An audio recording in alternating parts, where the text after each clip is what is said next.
ಸತ್ಯ ಸಂದರ್ಶನ ಚಾನೆಲ್ಗೆ ಸ್ವಾಗತ. ನಾನು ರಾಜೇಶ್ವರಿ. ಸ್ನೇಹಿತರೆ, ಜೀವನದಲ್ಲಿ ಎಷ್ಟೇ ಅಡೆತಡೆಗಳಿದ್ದರೂ ಮನಸ್ಸಿನಲ್ಲಿ ಆತ್ಮವಿಶ್ವಾಸ ಮತ್ತು ಗುರಿಯತ್ತ ದಿಟ್ಟ ಹೆಜ್ಜೆ ಇಟ್ಟರೆ ಯಾವುದೇ ವ್ಯಕ್ತಿ ಅಸಾಧ್ಯವನ್ನು ಕೂಡ ಸಾಧಿಸಬಹುದು ಎಂಬುದನ್ನು ಜಗತ್ತಿಗೆ ತೋರಿಸಿದ ಮಹಾನ್ ವ್ಯಕ್ತಿ ಸ್ವಾಮಿ ವಿವೇಕಾನಂದರು. ಇವರು 1863 ಜನವರಿ 12ರಂದು ಕೋಲ್ಕತ್ತಾದಲ್ಲಿ ನರೇಂದ್ರನಾಥ ದತ್ತ ಎಂಬ ಹೆಸರಿನಿಂದ ಜನಿಸಿದ ಅವರು ಬಾಲ್ಯದಲ್ಲಿ ಚುರುಕುತನ ಮತ್ತು ಬುದ್ಧಿಶಕ್ತಿಯನ್ನು ಹೊಂದಿದ್ದರು. ಇವರ ತಂದೆ ವಿಶ್ವನಾಥ ದತ್ತ ಮತ್ತು ತಾಯಿ ಭುವನೇಶ್ವರಿ ದೇವಿ ಅವರ ಮೇಲೆ ಉತ್ತಮ ಸಂಸ್ಕಾರಗಳನ್ನು ಬೆಳೆಸಿದರು. ಬಾಲ್ಯದಿಂದಲೇ ಧೈರ್ಯ, ಸತ್ಯನಿಷ್ಠೆ ಮತ್ತು ಸಹಾನುಭೂತಿ ಅವರ ವ್ಯಕ್ತಿತ್ವದ ಪ್ರಮುಖ ಲಕ್ಷಣಗಳಾಗಿದ್ದವು.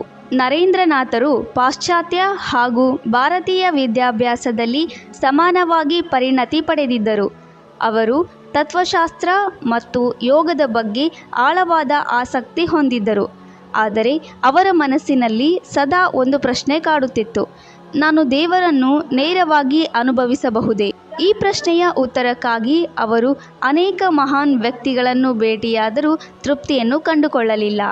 ಈ ಹುಡುಕಾಟದ ಮಧ್ಯೆ ಅವರ ಜೀವನದಲ್ಲಿ ಬೆಳಕಾಗಿ ಬಂದವರು ರಾಮಕೃಷ್ಣ ಪರಮಹಂಸರು. ಅವರ ಸಾನ್ನಿಧ್ಯದಲ್ಲಿ ನರೇಂದ್ರನಾಥರು ಆಧ್ಯಾತ್ಮಿಕ ಸತ್ಯವನ್ನು ಅನುಭವಿಸಿದರು. ರಾಮಕೃಷ್ಣರು ಅವರಿಗೆ ಜೀವಸೇವೆಯೇ ಶಿವಸೇವೆ ಎಂಬ ತತ್ವವನ್ನು ಬೋಧಿಸಿದರು. ಇದು ಅವರ ಜೀವನದ ಮೂಲ ತತ್ವವಾಯಿತು. ಗುರುವಿನ ಮಾರ್ಗದರ್ಶನದಲ್ಲಿ ನರೇಂದ್ರನಾಥರು ಆಧ್ಯಾತ್ಮಿಕವಾಗಿ ಬೆಳೆಯುತ್ತಾ ನಂತರ ಸನ್ಯಾಸವನ್ನು ಸ್ವೀಕರಿಸಿ ವಿವೇಕಾನಂದ ಎಂಬ ಹೆಸರನ್ನು ಪಡೆದರು. ಅವರು ಭೌತಿಕ ಸುಖಗಳನ್ನು ತ್ಯಜಿಸಿ ಜನರ ಸೇವೆಗೆ ತಮ್ಮನ್ನು ಅರ್ಪಿಸಿದರು. ಅವರ ಜೀವನವು ತ್ಯಾಗ ಮತ್ತು ಸೇವೆಯ ಸಂಕೇತವಾಯಿತು. ಸ್ವಾಮಿ ವಿವೇಕಾನಂದರು ಭಾರತದೆಲ್ಲೆಡೆ ಸಂಚರಿಸಿ ಜನರ ದುಃಖವನ್ನು ನೇರವಾಗಿ ಕಂಡರು. ಬಡತನ, ಅಜ್ಞಾನ ಮತ್ತು ಸಾಮಾಜಿಕ ಅಸಮಾನತೆಯಿಂದ ಬಳಲುತ್ತಿರುವ ಜನರನ್ನು ನೋಡಿ ಅವರ ಮನಸ್ಸು ಮಿಡಿದಿತು. ಈ ಅನುಭವಗಳು ಅವರನ್ನು ಸಮಾಜ ಸೇವೆಯತ್ತ ಮತ್ತಷ್ಟು ಪ್ರೇರೇಪಿಸಿದವು. ಅವರ ಚಿಂತನೆಗಳು ಕೇವಲ ಧರ್ಮಕ್ಕೆ ಸೀಮಿತವಾಗಿರಲಿಲ್ಲ. ಅವರು ಮಾನವೀಯತೆ, ಸೇವೆ ಮತ್ತು ಪ್ರಗತಿಯ ಬಗ್ಗೆ ಮಾತನಾಡಿದರು. ಅವರು ಭಾರತೀಯ ಸಂಸ್ಕೃತಿಯ ಮಹತ್ವವನ್ನು ಜಗತ್ತಿಗೆ ಪರಿಚಯಿಸಿದವರು ಮತ್ತು ವೇದಾಂತದ ತತ್ವಗಳನ್ನು ಸರಳವಾಗಿ ವಿವರಿಸಿದರು. ಸ್ವಾಮಿ ವಿವೇಕಾನಂದರು ಯುವ ಜನತೆಗೆ ಅಪಾರ ಪ್ರಾಮುಖ್ಯತೆ ನೀಡಿದರು. ಅವರ ಪ್ರಕಾರ ದೇಶದ ಭವಿಷ್ಯ ಯುವಕರ ಕೈಯಲ್ಲಿದೆ.